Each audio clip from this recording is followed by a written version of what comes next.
നമസ്തേ ബച്ചോ.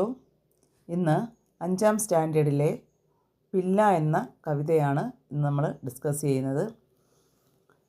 സഫ്ദർ ഹാഷ്മിയുടെ ഒരു കവിതയാണ് പില്ല. തേക്ക് നീതു കാഥ പില്ല ഏക്. നീതുവിന് ഒരു പില്ല ഉണ്ടായിരുന്നു.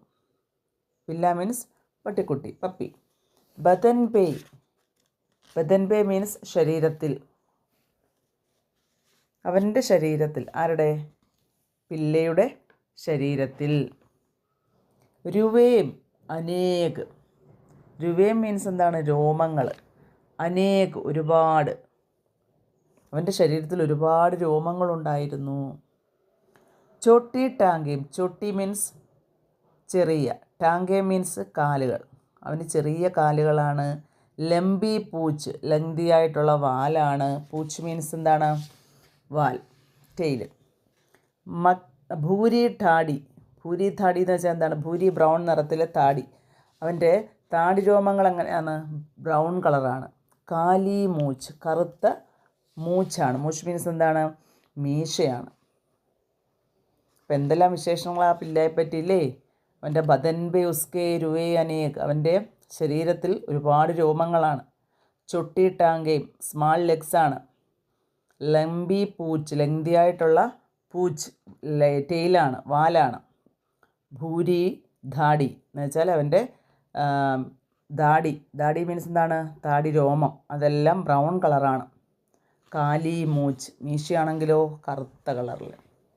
മക്കി സേ. മക്കി മീൻസ് എന്താണ്? ഈച്ച. ഈച്ചയെ മക്കീസെ ബഹിൽ എടുത്താത. ഈച്ചയോട് അവന് ഫൈറ്റ് ചെയ്യുമായിരുന്നു. എന്തുപയോഗിച്ച്? നമുക്കറിയാം പട്ടിയും പൂച്ചയൊക്കെ എങ്ങനെയാണ് ഈച്ചകളെ ഓടിക്കുന്നത് എന്നല്ലേ? വാലൊക്കെ ഇങ്ങനെ ആട്ടി ആട്ടി അവൻ്റെ ശരീരത്തിൽ വന്നിരിക്കുന്ന പ്രാണികളെ അവൻ ഓടിക്കും ഇല്ലേ? അങ്ങനെ മക്കീസെ ബഹിലെടുത്താധ. ഖടേ ഖടേ ഗർപ്പെടുത്താധ. ഖടേ ഖടേ മീൻസ് എഴുന്നേൽക്കാൻ ശ്രമിക്കുമ്പം എന്ത് പറ്റും? വയൽ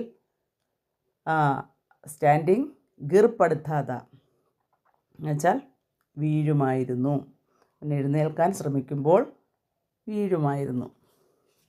ചിത്രത്തിൽ കണ്ടില്ലേ? പട്ടിക്കുട്ടിയെ, നീതുവിൻ്റെ പട്ടിക്കുട്ടിയും നീതുവും കൂടെ കളിക്കുന്നു അല്ലേ? അപ്പോൾ ഇതാണ് ഈ പില്ല എന്ന കവിതയുടെ അർത്ഥം. നല്ലതുപോലെ വായിച്ച് നോക്കണം. ഓരോ ലെറ്റേഴ്സും നല്ലതുപോലെ മനസ്സിലാക്കണം. എന്നിട്ട് ആ ലെറ്റർ ചേർത്ത് വാക്കുകൾ കൂട്ടി വായിക്കണം. എന്നിട്ട് സെൻറ്റൻസ് വായിക്കാൻ പഠിക്കണം. അങ്ങനെ 5ാം ക്ലാസ്സിലെ കുഞ്ഞുങ്ങൾക്ക് ചെറിയ ചെറിയ വാക്കുകളിലൂടെയാണ് ഹിന്ദി പഠിക്കുന്നത് കേട്ടോ.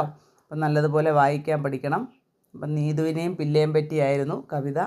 നല്ലതുപോലെ വായിക്കുക കേട്ടോ. കുട്ടികൾക്ക് കവിത ഇഷ്ടപ്പെട്ടെന്ന് വിശ്വസിക്കുന്നു. ഇഷ്ടപ്പെട്ടാൽ ലൈക്ക് ചെയ്യുക, കമൻറ്റ് ചെയ്യുക കേട്ടോ. എന്തെങ്കിലും ഡൗട്ട് ഉണ്ടെങ്കിൽ കമൻറ്റ് ബോക്സിൽ വന്ന് കമൻറ്റ് ചെയ്യണം. Okay, thanks for watching.